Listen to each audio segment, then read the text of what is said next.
Hello, everyone. Welcome to TV Literate, a podcast that unapologetically enjoys trashy TV. I'm Gillian. And I'm Megan. We're back. We're here. Yeah, it's almost the end of May. God damn, I know. Like, next weekend is Memorial Day weekend, I think, which is like, wasn't it just Memorial Day weekend? Like, yeah, I think it was like 2 days ago. Yeah, it's crazy. I don't know. COVID time, it's just different than the rest of the time, and we're still in COVID time, so. Yep. It hits different, that COVID time. Sorry, I yawned. How dare you yawn? It's so boring. No, I'm just tired. I'm sorry I'm boring you, Gillian. You've bored me just by saying your name. Well, let's talk about something not boring. Let's talk about TV. What have you been watching this week, Gillian?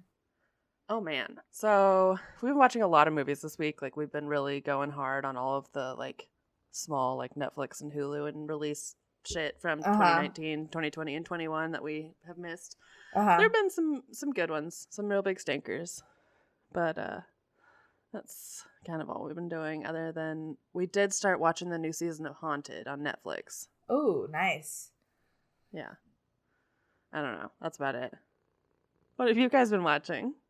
I think my answer is literally exactly the same as it was last week. I've been watching a little bit of Are You the One? I finished up season 3, which was awful. I mean, hell yeah. You know. And we've really been watching True Blood, though. That's been our main focus as of late. We finished season 3, and we've been started season 4, so we're getting into, well, we're almost done with season 4 at this point, I think. Yeah, we got into, like, the witches and seeing Fiona Shaw, aka Aunt Petunia, play a witch, which was, you know, a little crazy, but she does a great job, so, you know. She does. And every time you say True Blood, I just hear ba-now-now-now-now, I know.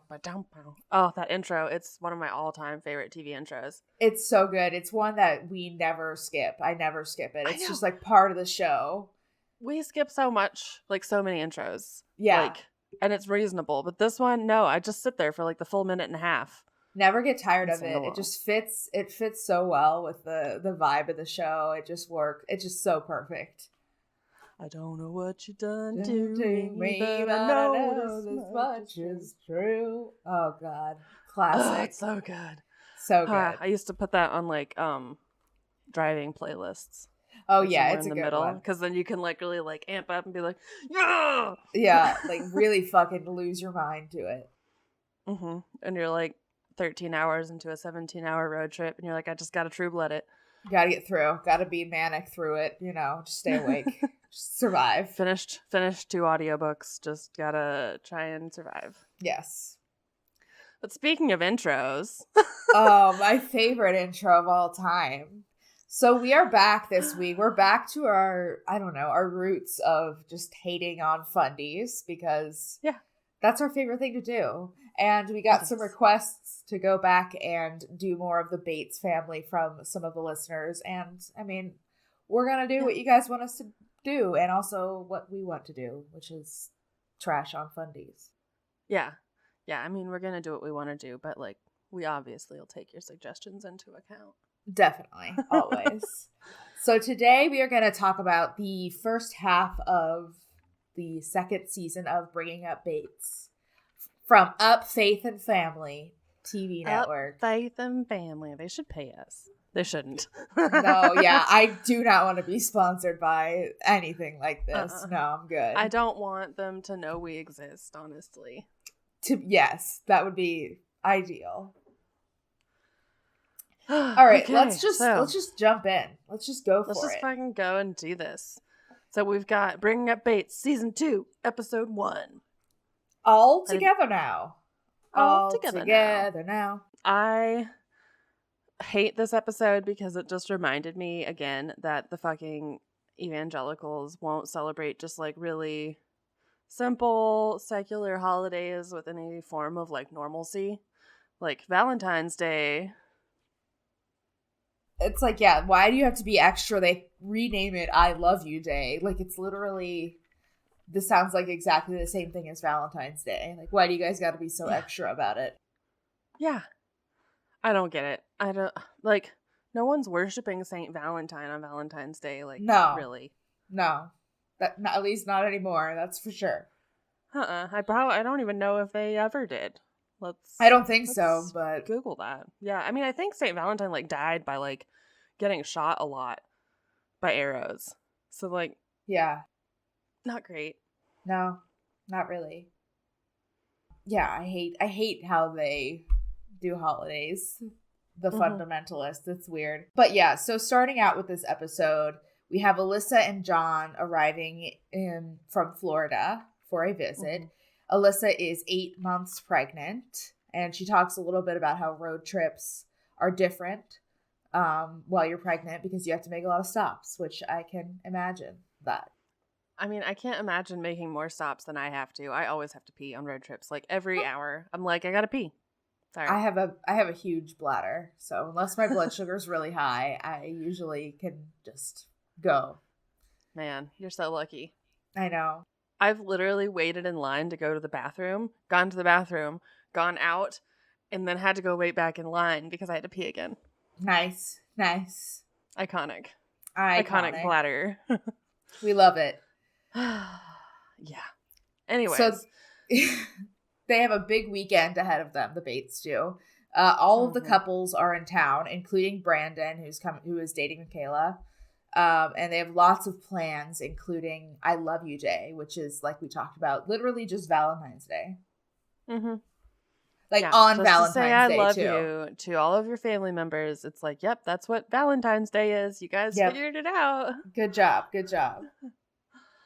I hated when Alyssa and Aaron both got into the house and Gil said, "Guys, belly to belly." Yeah, I hate that.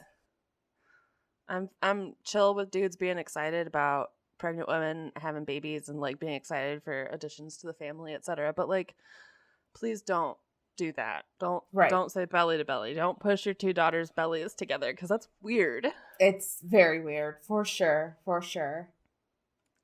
I also, every time Alyssa comes into this freaking house, they're like, "Oh, it's so sad that you live so far away. We never see you. We're just used to seeing everybody." And it's like, y'all gotta chill. Yeah, for real. They're so I can't imagine marrying into this family mostly. I was thinking about like John, who I don't know, he seems to be a lot more like hesitant around the family, and which I think he's just a shy person too.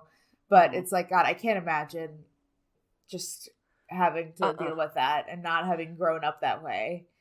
Well, and like the worst part is like thus far, all of the dudes that these women are marrying, the only like real noticeable like flaw of them is that they're evangelical in the same way. Like they all seem really nice and supportive and emotionally in tune and shit. But like then they just marry into this batshit family that can't ever let anyone exist for a second alone. Yeah, yeah.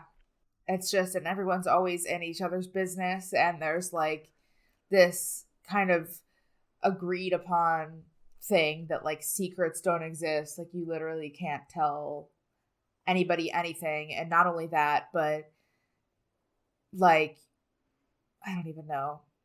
It's like they just they assume that because there's a likelihood that they will tell the secret, that they just don't have to even try to keep the secret, and that's like not cool. It's not cool. No, especially because most of the time it's like spoiling someone's surprise from their significant other, or spoiling the gender of a baby, or you know, it's like not your shit to talk about. So no, just keep your mouth shut. It's not a secret. It's not yours to tell. Mm-hmm. So they have a big family meeting to plan I Love You Day and the I Love You Day party that they're having.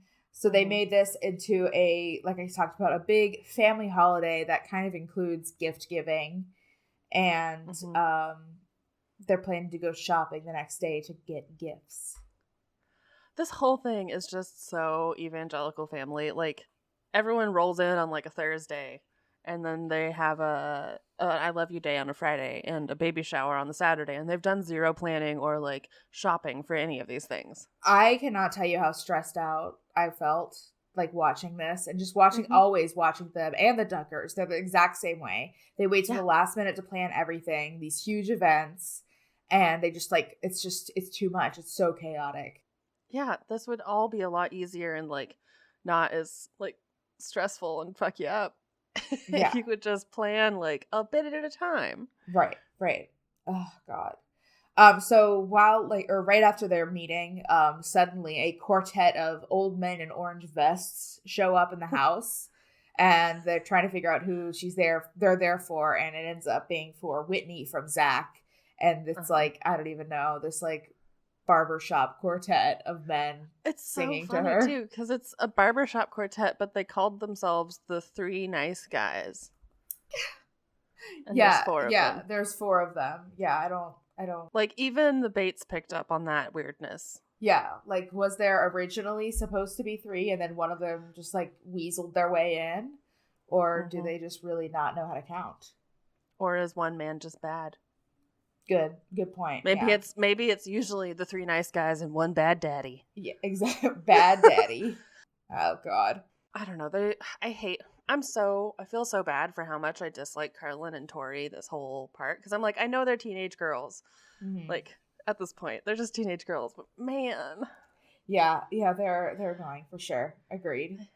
This part where they're like, oh, it's romanticness. I just made up that word. Get it? Romanticness? Like, everyone else is the dumb one. Yeah, like, oh. Yeah. We could not understand that for ourselves. Thank you. Yeah, and you just say romantic. Yeah, you don't need to add extra syllables. That's like some Kate Gosselin shit. Kate Gosselin does that all the time. Yeah. I mean, I'll do it, but like if I'm talking to people, I think like on a show, if I was doing a talking head, I wouldn't be making up words. Yeah, I make up words to the cats and the dogs and stuff. Anyways. So Gil and Kelly take all of the couples out to dinner for like a double date type thing, which is weird. A quintuple date. That's what they called it. I just can't imagine like going on a double date with my parents and then calling it a double date. I don't know. It's just weird. Like you just go out to eat with your family. Yeah, exactly. Like it's strange. I mean, I hate the concept of double dates in general, honestly. Yeah. Like, just be friends going out and eating dinner together. Yeah, exactly. Yeah, it doesn't have to be like a date thing. Yeah. They go to fucking hibachi, of course. Of course. Oh, God, White people love hibachi. I know. I'm white people. I love hibachi. I hate hibachi because I am way too perceived by the person doing the hibachi. So, like, that's mostly what I have against it. Fair. I don't want you making eye contact with me and, like, talking to me when I'm not prepared. That is fair. I get that. I just love hibachi food, mostly, is really it. Oh, that's fair. God. So I know. Good. I do love good flash pan fried food. It's good. Yummy. So they play Mom's Questions right there at the hibachi table. Yeah, because they can't just like, I don't know, be normal. Yeah, they can't just discuss things. Yeah, so they have like different questions. Like the first question is to tell a funny story from when they were dating. Their other question was, what surprised you most about your spouse after you got married or started courting, depending on where you are in your relationship. Also during this question, apparently Erin just leaves the refrigerator door open and like walks away from it. She's like, well, if I'm coming back to it, and it's like, no, just open it again. Shut the door. You don't want spoiled milk. Like, apart from like the whole energy efficiency thing, like, ew. Oh, the way she was talking about it, she was like, we are the dumb ones for closing the refrigerator when we leave. Yeah. Like, oh, okay. I mean, I space out a lot of things. I leave cabinets open all the time. Oh yeah, well, cabinets are one thing. I never leave a fridge open. Also, our fridge yells at us, so.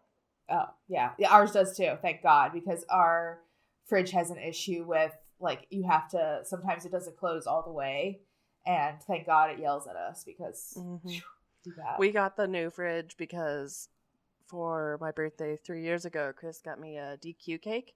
And apparently the freezer didn't shut all the way, and so the entire thing melted all over the inside of the freezer. Oh, that's great. Yeah. Oh, I love that. Yeah.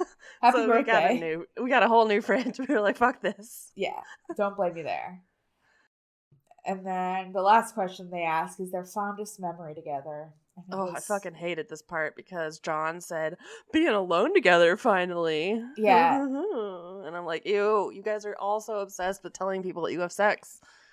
Yeah, also, like, that shouldn't be, like, a highlight of your relationship. That should be, like, the first date. Getting, like, not necessarily sex, I'm saying, but, like, spending alone time. Being alone with the person, getting to know them one-on-one. Yeah, having, like, intimate one-on-one conversations. That's, like, what first dates are for, but pretty not much. in Fundyland.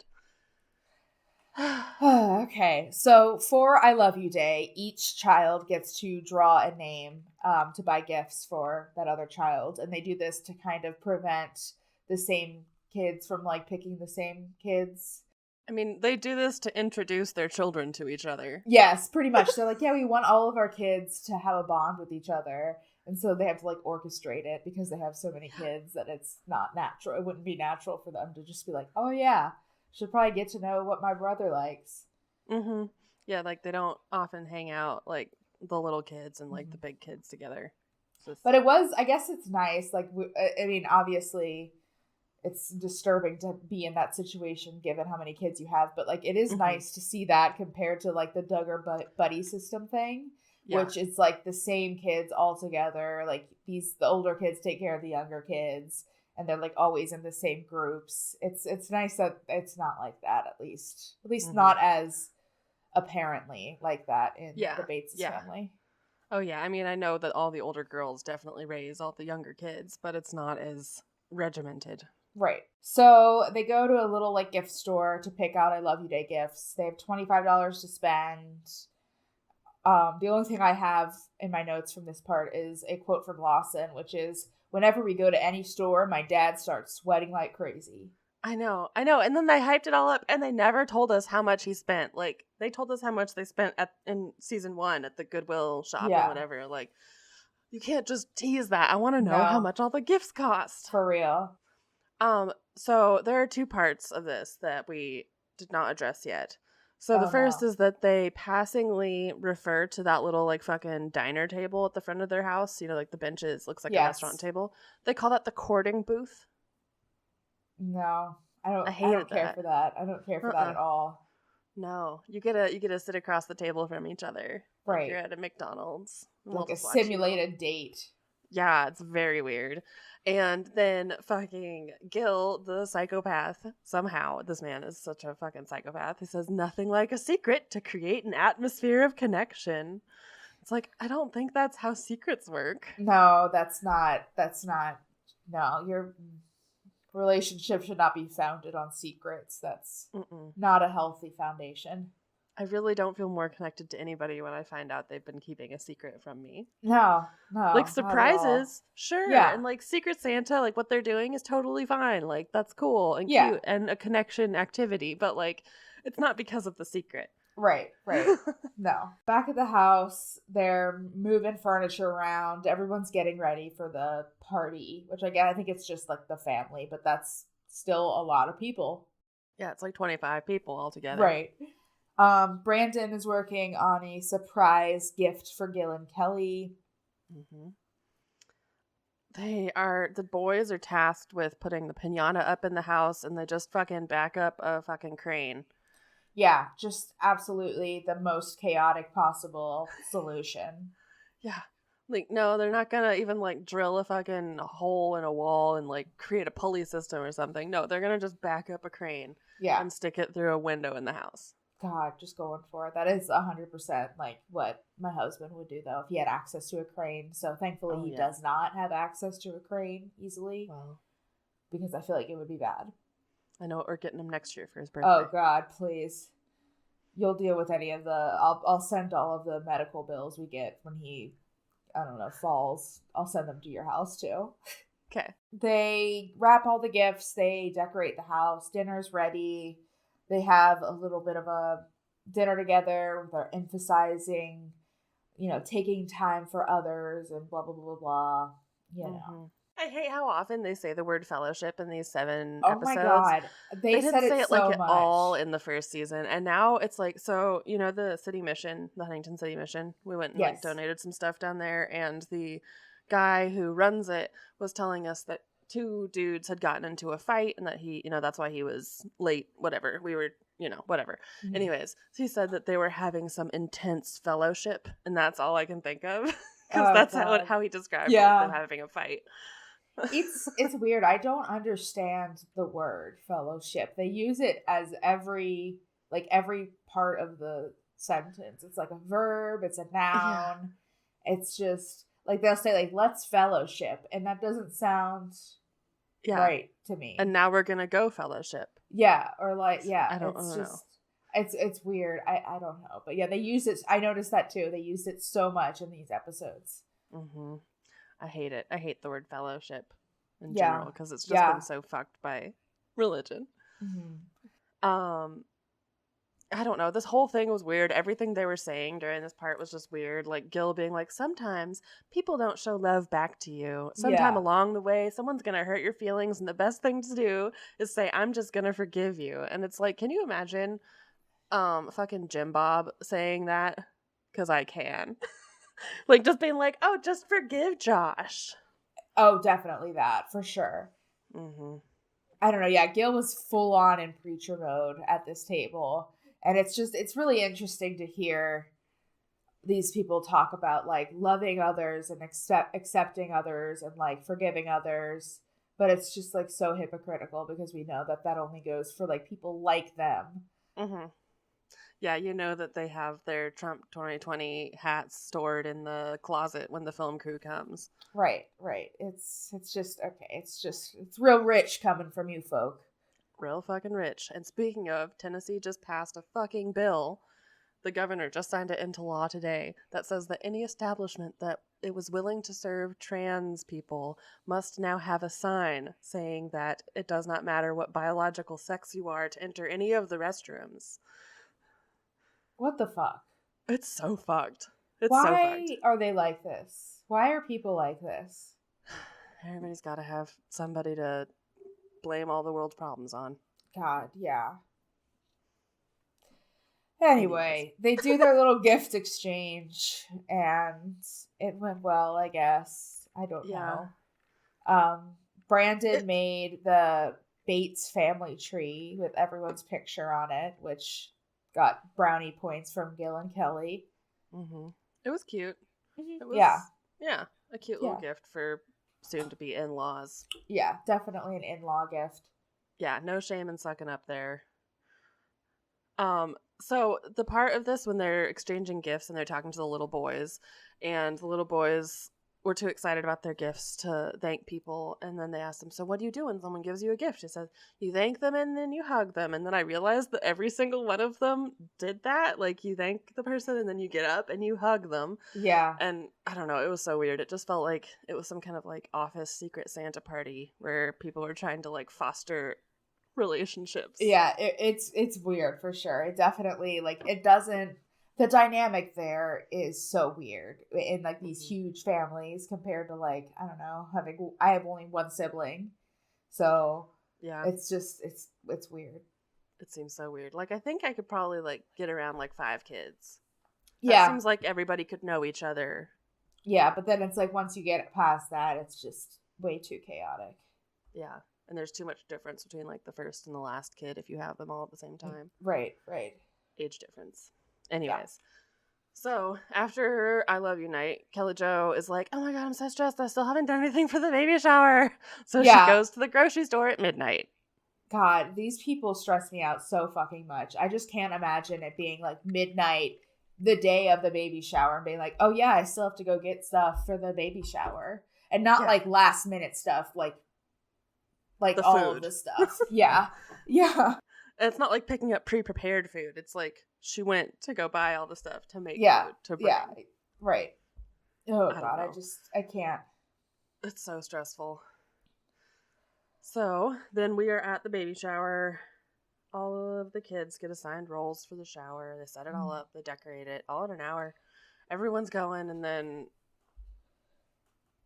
Is this where they forgot the kids?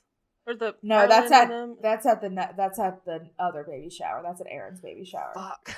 Yeah, there's too much. How did I forget there were 2 baby showers in these 7 episodes? Too many pregnant people. Yeah, But yeah, it's like chaotic setting up, but everything goes fine. They play games. The first game they play is like a match the price to the baby item game, which is like the best type of game to play at a baby shower. Like I planned my sister-in-law's baby shower, and I specifically did games like this that were like cool, because some games at baby showers are not cool. No, they're not very like collaborative, or like you can't really like watch and guess along or whatever. Right.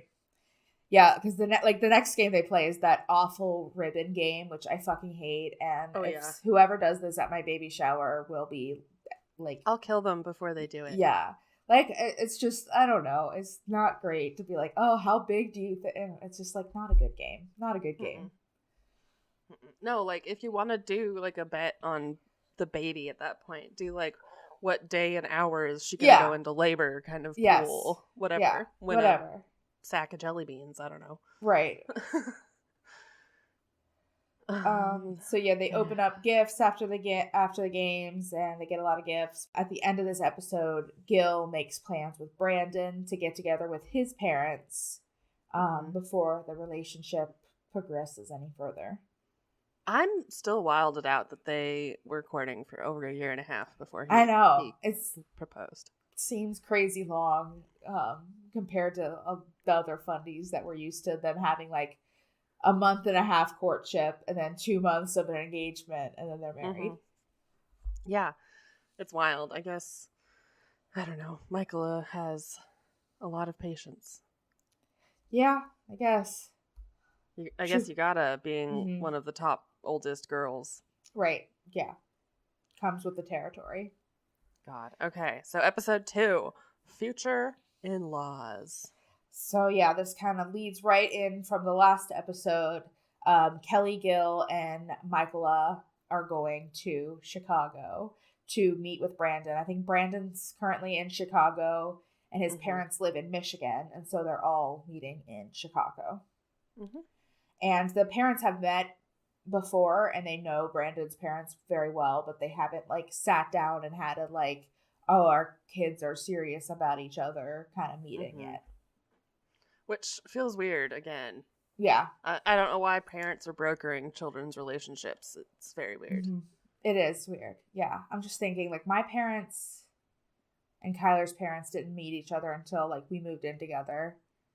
And that didn't feel like weird to me, you know? Like no, like having you meet your person's parents. Yes, that's seems very fine. different. Like make sure that you're not like a serial killer. Right. But like to sit down and hammer out what their marriage is gonna be like is very weird. Yeah, it is, for sure. I don't know. Brandon's mom looks crazy in this whole part. I don't know what it is. It's something about those like poof bangs that come out. Yeah, I want to know more of her backstory. Like, why is she the way that she is? I just want to know more about her. And why does Brandon look like so fresh and young, but like his sisters are like older and they don't even kind of look alike? Like, is he adopted? Did I miss a plot point? I don't know. Yeah, I don't know. That's a good question. Because I don't know how many siblings he has, but there was at least 3 sisters later on in these episodes. And some of them looked like significantly older than him. Yeah. Yeah, like Angie seems quite a bit older than him. Yeah. But maybe he just looks like freakishly young. That's true. Okay, so he's one of 1, 2, 3, 4, 5, 6, 7, 8, 9. So he's right in the middle of 10. Okay, well, I guess that would make sense for why there's such a big age gap, because there's so fucking many of them, so. Yeah, he's 3rd youngest. Does that make sense? He's 3 from the bottom. Yeah. Okay. Anyways, sorry. I don't think he's adopted, but he is very young. Okay, yeah, but I mean, that makes sense that there's so many of them, and that's why there's such big age gaps in the siblings. Okay, so while the parents are in Chicago, Chad and Aaron are staying over at the big house, the family house, and helping to take the compound and helping to take care of the younger kids. They're being mom and dad, as Kelly Jo says. Yes. Which is weird. Yeah, it is weird because it's like those are your siblings, but that's fine. But I mean, it is good practice. Like Aaron's pregnant, so I mean, got to get used to taking care of kids. So they're also, while they're there, Aaron and Chad are planning on working on a project for Kelly, and they're helping to renovate her bedroom since Kelly expressed interest in this, and yeah, they want to make the bedroom brighter and like a nice place for her to relax. Mm-hmm. It ended up cute. Yeah, it was nice. It was a nice thing to do. Yeah, it was like an actual like thoughtful gift. Yeah, definitely. So they meet up with Brandon's parents, and Gil's like, I've heard about deep dish pizza. I heard that it might take 2 deep dish pizzas to feed the whole Bates clan. God, for real. I think about that every time I think about that, it blows my mind about how fucking much of a hassle it must be to feed 19 children every day over and over again. It's just like way too much work. Yeah, and like they'll die without you. Yeah. You can't just like nope out. Right. They don't make money. They're poor. It's children. Over for them. Yeah, so they go and get fucking pizza. Yeah. And at this dinner, Kelly is really fishing for information about when Brandon was going to propose. It was like annoying as hell. So annoying. Yeah. Like just let it be a secret, or like ask him when he's not there with Michael. Yeah, like, it's just, and it was just like over and over again. It's like, we get it. You want them to get engaged. Like, it'll happen when it happens. Just relax. Just shut up. He's finished with school now. I'm sure it's going to happen soon. Right. Yeah, they talk a little bit about the idea of Michael having to move and living in Chicago, maybe after they're married, and it's sad. They're sad. Everyone's always sad when someone flies the coop. Yeah, happens. Which I guess it's kind of sad, but like she's gonna go start her own life. Yeah, it's happy for her. It's happy. Yeah. No, I get that. It's hard because like my mom felt the same way when I moved here. Like she was sad that I was moving farther away, but like very happy that, you know, I was like, oh, I'm with the person that I love, and I'm like doing what I'm supposed to be doing, making my own life. But it's hard. I get it. It is hard. Oh yeah, yeah. So then they go to the pottery place and paint pottery, which wasn't very exciting. They just painted his and her mugs and shit. Yeah, nothing really big happens. After this, I think they go out to dinner again or something, and Brandon pulls Gil to the side and kind of talks to him a little bit, tells him a little bit about his plans, and... I mean, it's not to the side. He pulls Gil into the men's bathroom. Right. And they chit-chat in a potty. Exactly, you know, where you're supposed to do those things. Yeah, you're like, you know, I'm going to think of when I asked for your dad's hand, or your hand from your dad. We were in a shitter. In the shitter. Just an Applebee's. No. Classy romantic things for the Bates. Yeah, Gil doesn't plan on filling Kelly in on any of the details because she can't keep a secret, so that's good. And yeah. Brandon kind of punks her because he says Valentine's Day 2016. Yeah. So like a whole nother year, and she's like, which was worth it. Yeah, it's good. You gotta if she's fishing, you gotta give her a little bit of you throw her off a little bit. Give her a razz. Exactly. But yeah, that's really about all I had for that. They return home from Tennessee and see their bedroom, and they love it and they appreciate it, and it's great. Yep. And Gil really likes to tell people that he knows when Brandon's gonna propose. Like, yeah, he loves to keep that secret. It builds connection. Yeah, the secrets are the best foundation for any relationship. That's what we learned from the Bates family. All right. So, episode 3. High risk, high hopes. So this episode starts off with Erin talking a little bit about her pregnancy. She's, like we talked about in the last episode, she has a high-risk pregnancy. She has to do injections multiple times a day because she has like a clotting issue, and so she has to take like blood thinners and stuff. There's lots of risks involved with that. And yeah. We learned that the baby's name is Carson, which I don't think we had heard before. I don't think so. I think they just kind of snuck that in there, which is fine.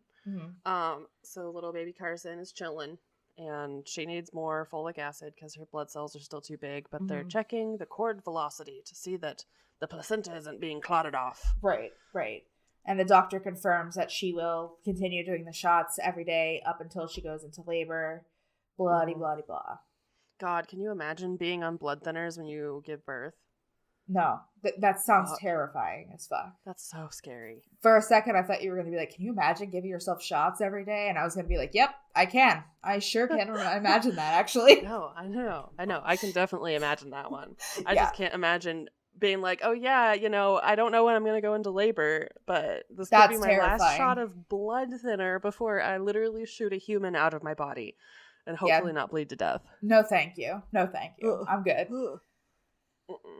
So, back at the compound, some of the middle and younger kids are building a fort.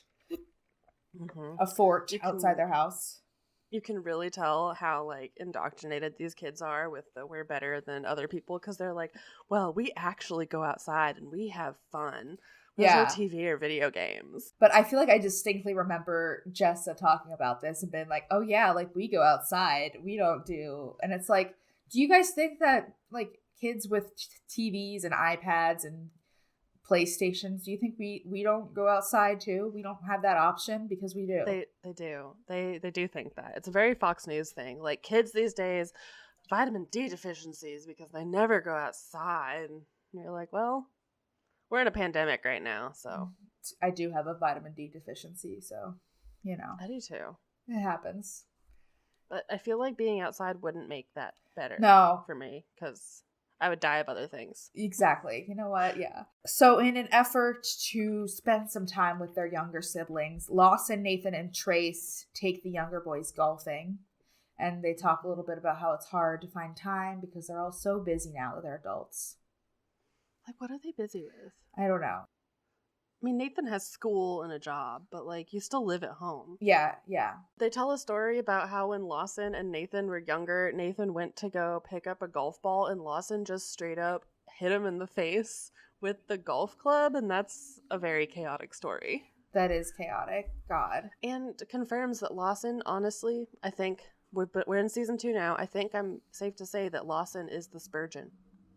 Lawson is the Spurgeon and the Jeremy for me. Like, I cannot stand him. And he seems awful. He seems so, he's so cocky too. And just like the way he says things. Yeah, and he's so shitty to all of his siblings too. Like, I mean, sure, I get that siblings don't always get along, but he's like, yeah, you know, we're really close.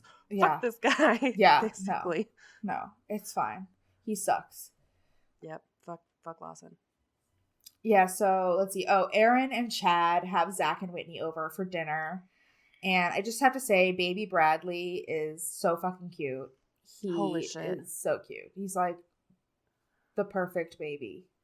So cute. And I mean, like, I feel like I might hate it in person because of who they are, but the fact that they call him the fat man. I love little chubby babies more than anything in the whole world. So holy shit, yeah. I'm obsessed with tiny chubby babies that are just like chunky and just having a good time. So cute. So yeah, they talk about having a baby and kind of relate to that since Erin's pregnant. Chad seems to be really good with babies though, which is good. Chad is just good at everything, I think. He seems like a really good dude. He does. Like he's like a very like helpful person. I mean, I'm sure, you know, he's a fundamentalist, so like how good can he be?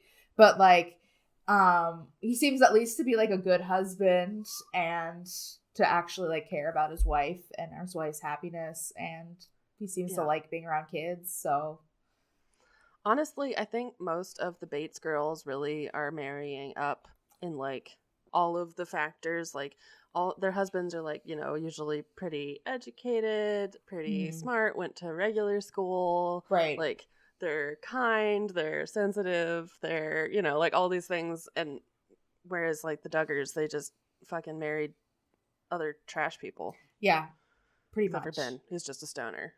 Just a harmless stoner.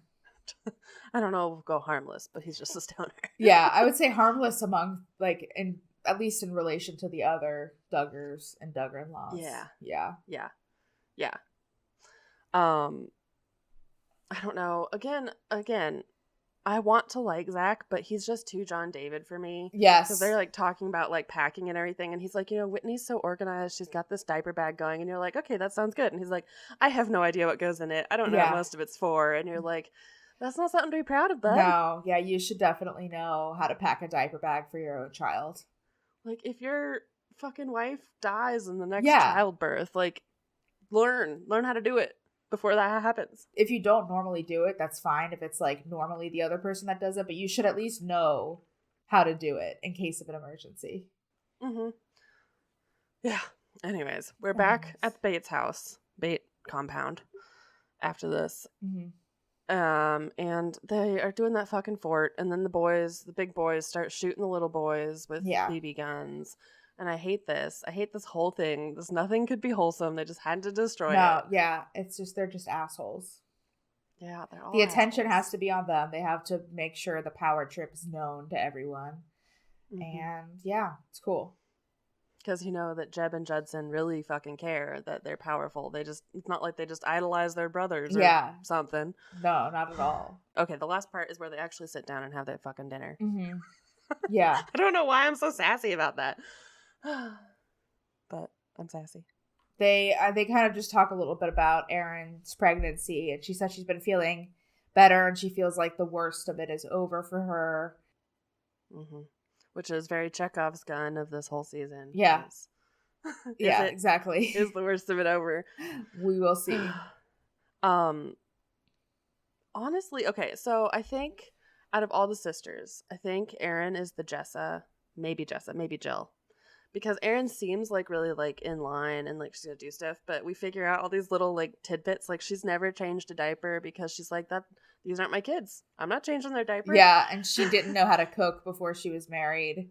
And she would never cook for anyone. She's like, oh, if the smoke alarm goes off, that means dinner's done. Like, she's just playing this fucking game. Like, I'm not having it with this shit. I'll do it for my own family, but not for you. Not fucks. You guys. I didn't choose to have you. Yeah. All right, are we ready to move on to the next episode? I'm ready. I've said my piece. So episode 4 is called Meemaw Moves In. Meemaw moving. And this episode starts with a little bit about Trace and Josie getting braces. And they talk about how 8 of their kids have had braces now. Which, holy shit. No, that's so much money. It's like, what, at least it was $4,000 or so when I had braces way back when. Yeah, me too. And I didn't have like really fucked up teeth. No, I didn't. I just had like normal braces slightly crooked for like a year and a half. And me too. Yeah, it was expensive as fuck. Yeah, I do love that they're like, sometimes people would pay for the braces. Sometimes we'd just pay monthly payments on it, and sometimes I'd cut down a tree for it. Yeah, they were talking about. She's like, yeah, we get creative with how we pay for it, and it's like, goddamn, you people. Yeah. They also, I loved how they were talking about how they go to this orthodontist because for every additional sibling you bring in, you get 5% discount. And so they're like, by the end of our kids, they'll be paying us. Yeah, they're gonna pay like $20 for Jeb to get braces. Fuck. I don't know. I hated braces when I had them, so I feel for all of these braces wonky teeth children. They were not fun. No, they're not. And like you said, like I didn't even have like anything crazy. I just had normal braces. So. Yeah, oof. I had braces and the rubber bands. Like, some of my friends had, like, the fucking pallet plates and shit. And I'm like, that's intense. No, I can't do it. One of my friends had braces for 7 years. That's crazy. That's too long. Yeah, apparently that's how long it took to get her teeth back into place. But her teeth look nice now. That's good, I guess. Moved, so. Ugh, fuck it. I don't know, man. Fuck that. So the other plot point of this episode was Meemaw, who's Kelly's mom, aka Betty Jo, aka BJ. They called her BJ at one point, which I really hope they know what that means, but I'm guessing they don't. Anyway, Meemaw and her husband Ed want to move closer to the kids, and Kelly wants them to move closer since they're getting older. You know how it is. And so they come into town and they're going house shopping. Yep, and of course they're older, and Ed is housebound and handicapped, so they have to have something accessible with a main level bedroom, not too big, pretty view, no upkeep.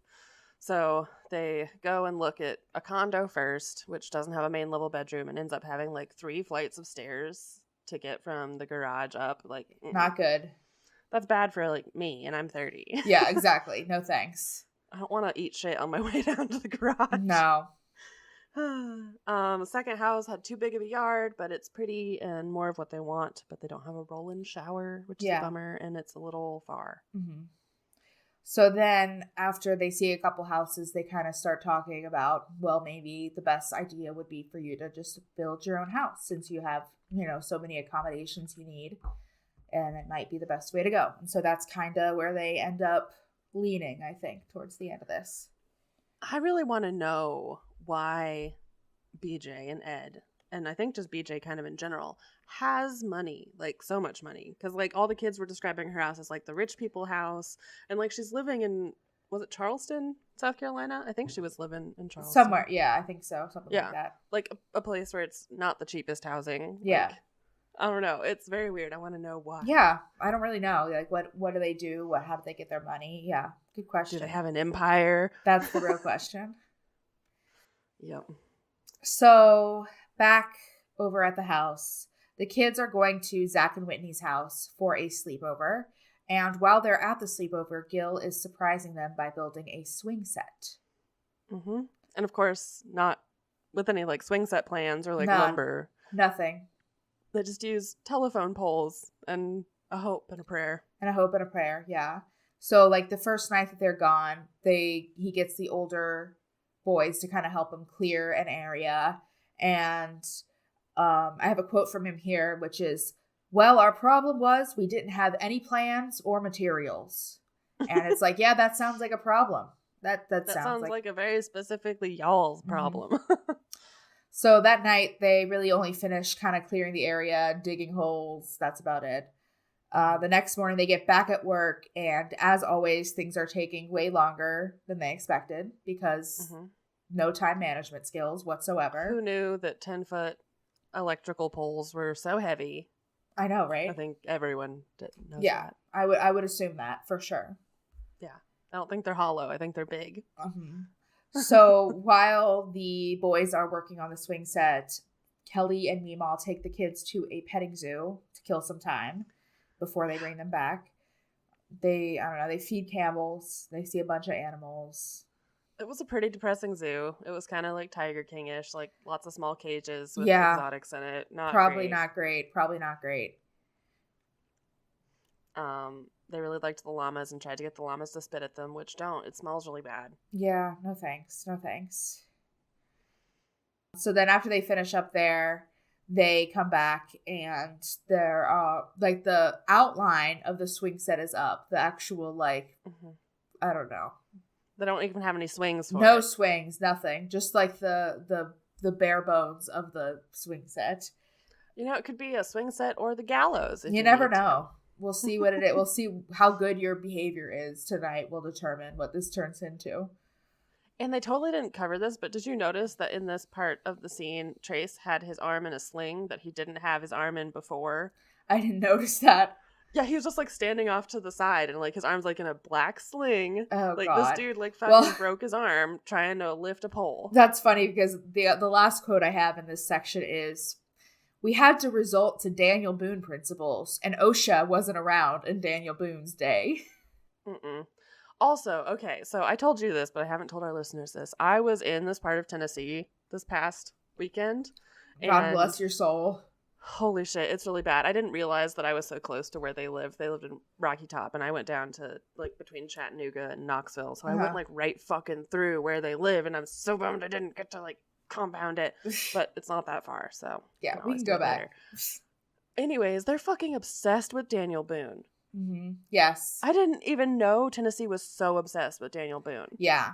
I have family who live, like, in Kentucky, like, but, like, pretty close to Tennessee border Kentucky. And yeah, that they're real into Daniel Boone in those parts for sure. Like every other thing was Boonesboro, Fort Boonesboro, Boones Creek. Also, some of the stuff has really terrible names, like apart from the obvious like Lynchburg. Yeah. It's like Calf Kill Creek. You're like, oh God, this is horrible. Yeah. Just not good. Not good. The most unwelcoming place I have been in a long time. Maybe my whole life did not like Tennessee. Yeah. Yeah, I'm good. I'm good to be away from the that. Cities are fine. Yeah. Cities are always kind of fine. Yeah. It's the outside of the cities that's always the scary part. It's always shows the true colors of the area. All the like white flight and sundown towns. Yeah, you're just like, I don't like this. I hate this. I hate everything about this. So yeah, the end of this episode, Michaela makes a big dinner for everyone, and Meemaw heads back home. Holds on to the big fat man for a little bit. Yes, Bradley gets some good chunk time in. Chonk. All right, so episode 5 is called Blessings and New Beginnings. I don't even know. This episode was another wild experience. Like, no planning. Everything's just happening. Yeah. So they're having some family friends over, Ashley and Anastasia, who met some of the Bates kids on a mission trip in the Philippines. And they are from the Bronx, and they come from a family of 6 kids. So must be interesting. I don't know. I can't imagine living in New York with 6 kids. Yeah, that sounds awful. I can hardly imagine living in New York with 1 kid. I can't even imagine living in New York with myself. So true. I mean, like, I could do it. I could get there, but like having a kid, like, they're gonna get hit by a car or fall in the subway tracks or something. Right. How do people survive it, man? So at the same time, Erin's friend Kelsey from college, which I didn't know Erin went to college, but I guess she did. And her baby and husband are also in town, and this friend Kelsey is helping to plan Erin's baby shower. So Erin wants kind of a traditional girls-only baby shower, and so they kind of sit down and hammer out the plans for that. Yeah, which of course is happening like tomorrow. Yeah, of course, yeah. And this was another part I have in my notes where after that meeting they go, okay, let's go fellowship. Yeah, I wrote that too. I wrote, let's go fellowship. Ugh. Like, they're just going to go. They don't even call it Bible study anymore. Yeah, it's just weird. I don't like the word fellowship. I'm not here for it. Okay, so Ashley and Anastasia, the Salyers who are in town, we think Nathan's probably going to court Ashley, maybe, or Anastasia, but I think Ashley. Nathan was very keen on them. Yeah, Nathan was like the closest to them, I think. It seemed like that at least. And so they take them horseback riding to give them a true taste of Tennessee life. And Ashley and Anastasia did not seem into this at all. They did not seem to even want to go. It was kind of hilarious. I know. I feel really bad because, like, horses are very scary. They are. Take you and, like, kill your shit. Like, I love horses, huge. But they're kind of chaotic. Like, horses are chaotic neutral. They don't care about you. They're not trying to do evil, but they're going to do some evil. Yeah, and they're, like, just big animals. Like, it's scary to be around a big animal. Yeah, and to be on top of one? Yeah. Scary. Yeah. Yeah, so after the horse experience, which nobody seemed to really enjoy except for the boys, they go out to dinner at the mountain where there's a view of all of rural Kentucky. No, Tennessee. Probably Kentucky too, because it was way high up there. Yeah, good old Appalachia. Yep. Oh yeah, I loved, they were talking about buffalo wings at the table, and they were talking about how they got their name, Buffalo Wings. And one of the boys says, no, it's buffalo sauce. Buffalo is a flavor. Oh, man. Yeah. Hilariously, I have looked this up, and they're called buffalo wings because they were quote-unquote invented in Buffalo, New York. Yeah, it's literally it. It's literally just because it's Buffalo, New York. Yeah. Yeah. Buffaloes don't have wings. They don't. As much as we Buffalo wish they did. Does not taste like buffalo sauce. I doubt it does. Tastes like steak. Probably. So it's the day of Erin's baby shower, and Kelsey's done almost all the work, but Kelly still arrives early to set everything up. And this is the point where Carlin was supposed to bring some of the younger girls, but didn't know, and they just didn't show up until after the baby shower started. Yeah, they were just sitting at home waiting for Tori to come pick them up, I guess. Yeah. Tori was there helping them set up. And I don't know why. I don't know. It was a very 16-year-old girl thing to do. Definitely. But they made it eventually, so I guess that's all that matters. Yep. Chad's mom was there, gave a very feelingsy speech about being a first-time grandmother, and then obviously had to lead them into fellowship. Of course. Of course. Erin just has the absolute worst style of anybody I've ever met. Like her hair, her makeup, her clothes, it's all just absolutely tragic. Yeah, it's like, you know how in like 80s slasher films they had to make one girl kind of like the ugly girl who wasn't fashionable? Yeah. Like that's her whole vibe. Yeah, exactly. 100%, yes. It's so weird. It is. So the shower went well. Erin got a ton of gifts for baby Carson. And then at the end of the shower, Kelsey announces they're going to do a balloon release for the babies that Erin lost to miscarriage at the end, which I thought was a really nice, like, little tribute to it. Like, it was a good thing, like she said, to be able to remember them and kind of do something nice. Yeah, it seemed nice. All of her baby shower games sucked. Yeah. I would like to say. Yeah. They were all bad. They were all trying to figure out what word for baby was in other languages and drawing a picture of a baby on your forehead on a note card. Yeah, it was weird. Baby shower games are so weird sometimes. I swear to God. Yeah. You really just need to, like, I don't know, stick to the classics. Yeah. Yeah, do you have anything else to say about this episode? No, other than Chad just still seems like a good dude. Like, seems like a supportive dude. He does, yeah. So then episode 6 is called Brandon Pops the Question. Wonder what Spoilers. This is about. Yeah. So this episode starts with Gil getting a call from Brandon to kind of set up the engagement that they talked about in the bathroom at Applebee's or whatever in Chicago. And they decide to make it seem like Michaela is surprising Brandon. So Brandon's going to be in DC for work. And originally it was going to be Michaela joining him in DC. But Michaela's going to tell him that she can't make it and then going to surprise him there. But he knows that she's actually coming and he's going to be surprising her with the proposal. Yeah, because he thought it wouldn't be as good of a surprise if he invited her. Yeah, it's honestly a good idea. It's a good... Yeah, it was smart, and they actually fucking pulled it off. Yeah, it was like, they did it. It was like a good logistic plan. Yeah, but still kind of a nightmare. Oh, so yeah. It's like in a week. Stressful as fuck. Don't get me wrong. Yeah. Brandon goes ring shopping. He designs his own ring, and man... God, it's so much.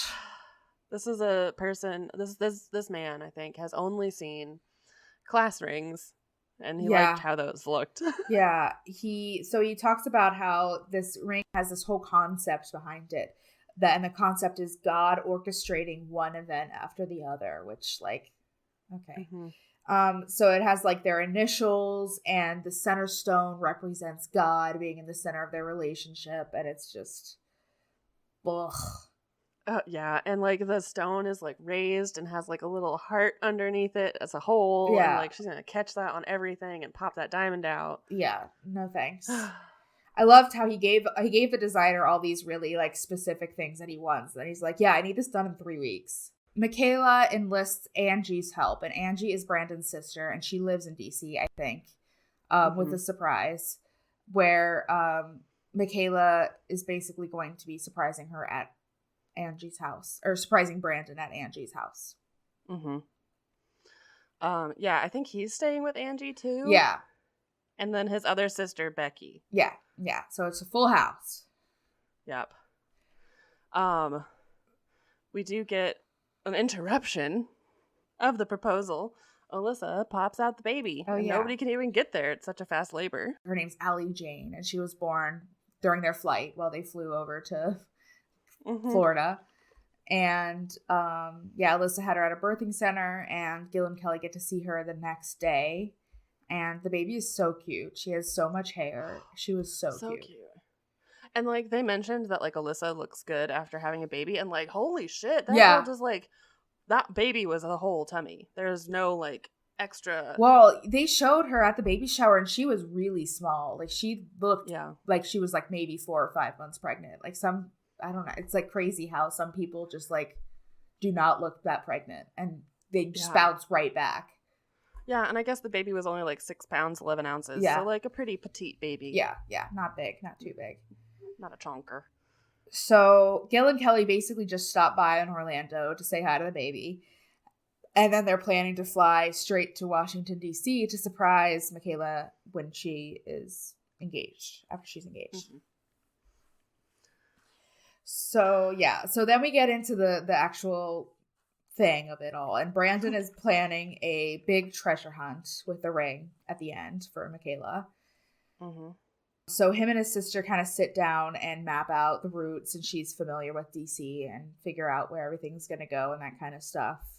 And, oh yeah, Angie asks Brandon to show her the ring. And she's like, yeah, no, I can't show you until it's on her finger. And it's like, okay, dude. You're exhausting, sir. You're asking for these people's help, and they're not going to be like, oh, I saw your ring. It's so cute. Like, no one's going to spoil it. No, literally exhausting is a great word to use for Brandon, because I was so exhausted during this whole thing.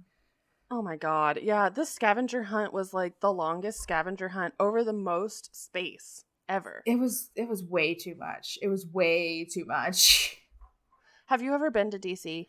Yes, but only very briefly. But yes, I have. It's huge. Did you go to the mall? Yeah, I mean, I didn't see all of it, but it's a huge area. It's so fucking big. Like, to go from the Washington mm-hmm. Monument all the way to the other end is like miles. Yeah, it's huge for sure. He's just making her traipse all around, and then she ends up in fucking Virginia. God damn. Just take her there in the first place.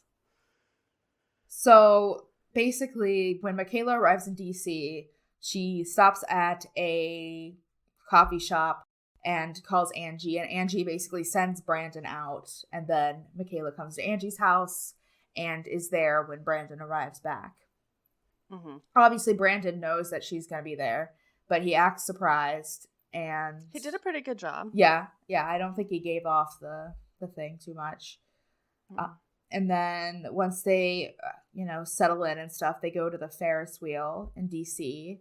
And I have to tell you this because I had to tell Chris this as I was watching this. Chris and I met at the hotel by the Ferris wheel. Really? That's so funny. Yeah, I went and, we were drunk at a conference, and I had, tweeted, hey, anyone want to get drinks, whatever? And so Chris showed up, or a couple other people showed up, and then I got lit because I had already had, 4 beers with my boss. Uh-huh. Holy shit, it sucked. Just being so drunk so early in a place where I didn't know anyone except a boss. Yep. But, yeah, got lit. Ran on the beach next to the Ferris wheel, and Chris was like, that's it, she's the one. That's when he knew. That's awesome. I love that. But while they're on the Ferris wheel, they see the cherry blossoms, which are out at the mall, and that kind of points into the foreshadowing of the next day. And mm-hmm. they agree to go see the cherry blossoms. And they agree to go at 5:30 or 6 in the next morning, and that's where I would be like, okay, no. Mm-mm. No, thank you. No. I don't want to be proposed to at 7 o'clock in the fucking morning. No, thanks. No. Absolutely not. So at this point, Gil accidentally spills the beans a little bit. He's talking to one of the kids at home on the phone, and he spills the beans that they're in the airport when they're on their way to Washington. And then I think Trace uses his phone and finds out that they're in Washington, D.C., and they kind of put everything together, and they know. And like we talked about earlier, there's this weird, secrets don't exist in this family, so you might as well not even try keeping them mentality. Mm-hmm. And so there's a little bit of is somebody going to spill the beans to Michaela? But fuck, imagine if they had. That'd be so shitty. You're going straight to hell. I'm sorry. Those are the rules. I don't make them. Yeah, for real. Thankfully, nobody does. But yeah, that would be so shitty. Mm-hmm. So the next morning, they all go to the cherry blossoms and see the cherry blossoms in the morning, and the sun come up, and it's beautiful. But then Brandon has to leave for work, which she knew about beforehand. That's why he's there for work. And it's a Monday because they were saying that he doesn't work on Sunday, which was the day before. So that makes sense. Yes. He leaves and gives her the first clue, and he's just like, all right, gotta go, bye. Yeah. And he basically just hides behind a tree and watches her the whole time. Yeah. And there's all these clues that lead her to different places, and every place she goes, she gets a little envelope or a little folder.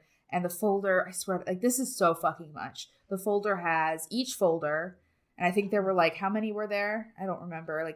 I don't know. I think there were at least 5 in her hand. Yeah. So probably more. Yeah. And they each have a piece of the symbol, which the symbol ended up being like what the ring looks like. And they each had a DVD that made up a story, and each of them was like the story of their relationship. And it was like, he sang on most of them. He sang. My Girl, Michael. Like, I'm sure he's a fine singer. The dude was apparently like a cello player and like is a musical person, but like, oh God, it was just, please don't. It was so much. And poor Michaela could not handle it emotionally and was like sobbing the whole time. No, it's like, it's horrible. I feel like if he were to do it again, he should do it where she could have one of her family members with her, because I think that probably would have been less just like scream sobbing into a tree. Yeah. Honestly, it seemed exhausting, but she seemed to really like it, so whatever. Like we said, Gil and Kelly and Brandon's parents arrive and are going to surprise them afterwards as well. And so they like hide to where they can see what's going on, but like they can't be seen, you know. And so Michaela finally makes it to the last spot where Brandon is there. They put the symbol together and he explains it and everything. And the parents are in the background just filming the whole thing, which was like, okay. Well, yeah. Though to be fair, there were also camera people literally filming the whole thing, which is way more intrusive. No, agreed. But at least they knew that they were there, I guess. Yeah. Yeah, I don't know. That whole he did the infinity symbol and he's like, oh, you make a covenant and you walk in a figure 8 to signify it forever, and 3 is a special number in scripture. And I'm like, are we getting into the occult here? Yeah, like this is happening? Weird. It's weird. So finally, Brandon asks the question, gets out the ring. It'd be so funny if she said no, but of course she doesn't. The parents reveal themselves, and everyone's surprised and happy, and it's a joyous moment. I like that his proposal was basically like the human speech equivalent of like a spreadsheet. It's like, I've got 3 things to say to you. Number 1, I love you. Number 2, I want to spend the rest of my life with you. Number 3, will you marry me? Yeah. It's you're like, all right, that's. I mean, like, you obviously are very romantic and in love with this girl, but like, then that's what you came up with for your big speech at the end. Yeah, it was cringe. It was cringe for sure. Yeah, I mean, I get it. Yeah, it's hard. Its proposals are usually cringe. It's fine. It's not fun and easy. I can't imagine doing it. No. I hardly could like ask people out on dates when I was younger. Yeah. Much less ask someone to be like, "Hey, you wanna get married?" Spouse. Yeah. Oh God. So embarrassing. So then we get a bunch of crying. Gil's crying. Carlin cries because she talks about Michaela leaving, and it's sad, and everyone's sad and crying but happy. And of course, someone has to say Michaela's been waiting for him for 5 years because she apparently has had a crush on him for that whole time. Like, girl. Scary. Michaela and Brandon both kind of freak me out a little bit. They both seem a little on the edge of maybe being a little psychotic. Yeah, they just both seem like very stressed about their station in life. Yeah.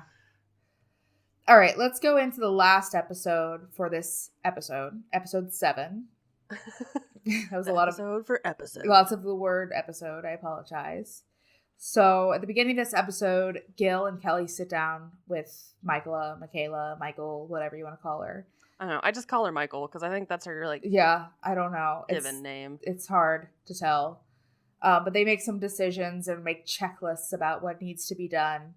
And they talk a little bit about how for each of their daughters' weddings, they have a set price for them, and anything that exceeds that they have to pay, which seems fair to me.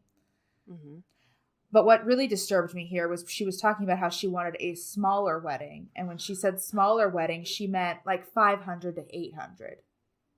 I just can't even imagine. Like, the biggest wedding I've ever been to was like 330 people, and it was the most stressful thing I've ever attended. Yeah. Like, getting food is a nightmare. Fuck that. Getting a place to sit, horrible. Yeah, like my wedding was 105 people, and that was like, I feel like pushing it for like a lot. Like, yeah, it was a lot of people, but like it was a manageable number of people. Right. And it's like, I just cannot imagine having like literally 5 times that amount and be like, oh yeah, this is a small wedding. I know, it blows my fucking mind, but I had a 30-person wedding, so. Yeah. We're not the same audience as these people, clearly.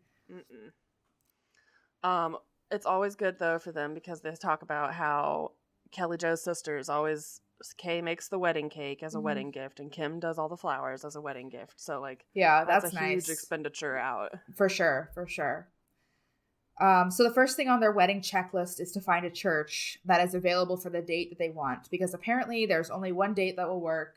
There's no flexibility. It's got to be August 15th.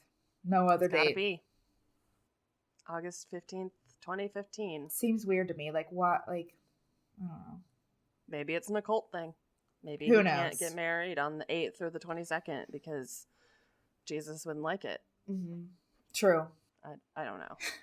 So the colors for their wedding are pink and brown, which sounds awful. Ugh. Like, that could be bad. That could be really bad. My mom's old dog grooming shop was like a franchise, and the colors were brown and like fuchsia. And that's all I can think of is just the dog grooming place. Mm-hmm. She's having barbecue and chips at her wedding.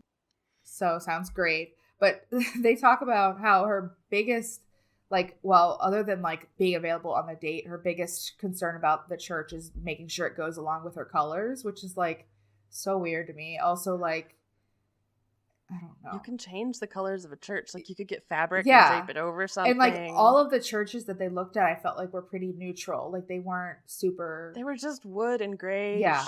Like, you can dress it up to any color scheme you want. Yeah. Anyway.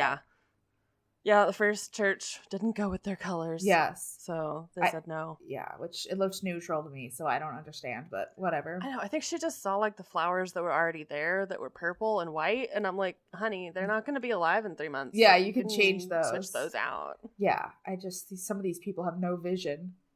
Mm-mm. The second church wasn't available on the day that they wanted, so they crossed it off the list. But also, she didn't like how brown the wood was. Yeah, which, like, it's wood. Yeah. And then church number 3, they loved it, but there was a maybe potential conflict with the date. They're having, like, a lock-in, and they're not sure what parts of the church they're going to use or whatever. But, so that's what they're hoping, that they'll be able to get into that church and use it. Yep, and it looked just like the other ones, but a little newer. Yep, exactly.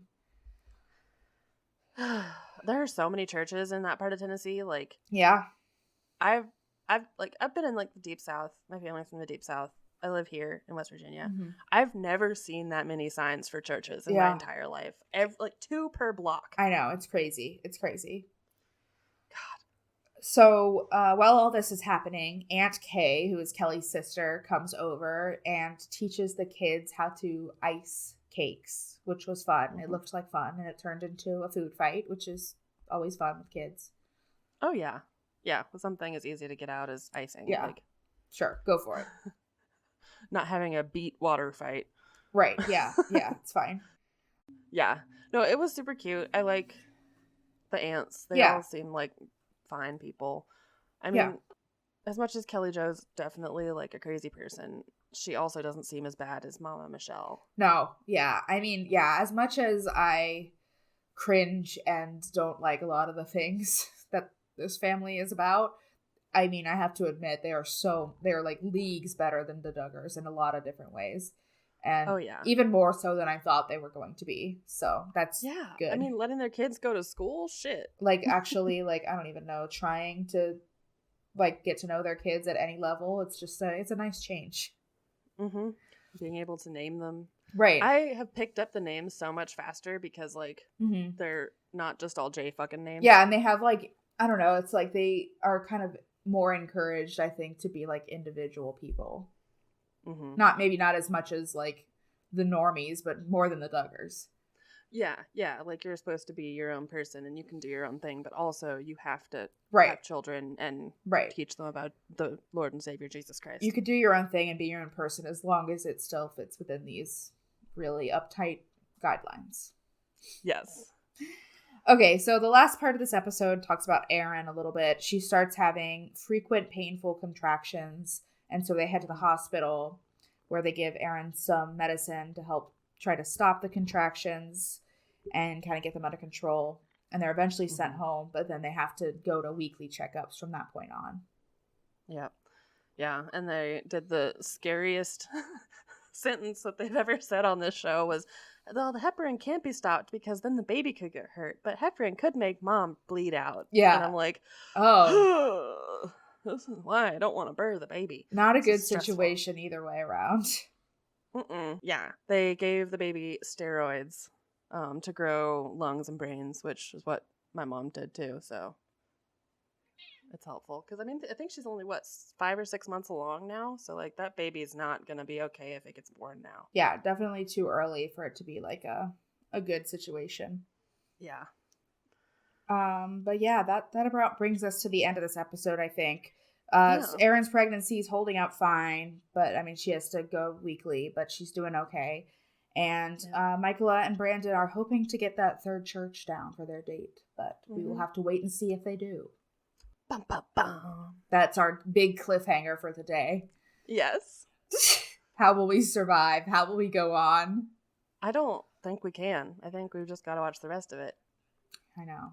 There's not much else to do. But if you have anything you'd like to say about this episode or any of our other episodes, if you have any suggestions for shows that you would like us to watch, we love getting suggestions from you guys and we take them into consideration very heavily. You can send us an email at tvliterate@gmail.com with any of that stuff. Yep. You can find us everywhere else on the internet at TV Literate. We're on Tumblr, Twitter, Reddit, Facebook, Patreon, everywhere. I don't know. We're just all over the place. You'll find us. Just look at for TV us. Literate. Yeah, and we love it when you get messages from you and weird Duggar news, and we love it. Just send us stuff. Send it all. And if you have a chance, please leave us a review. It really helps us out, and we like to read them and see what you guys think. But we will be back next week with another episode. Bye-bye. Bye.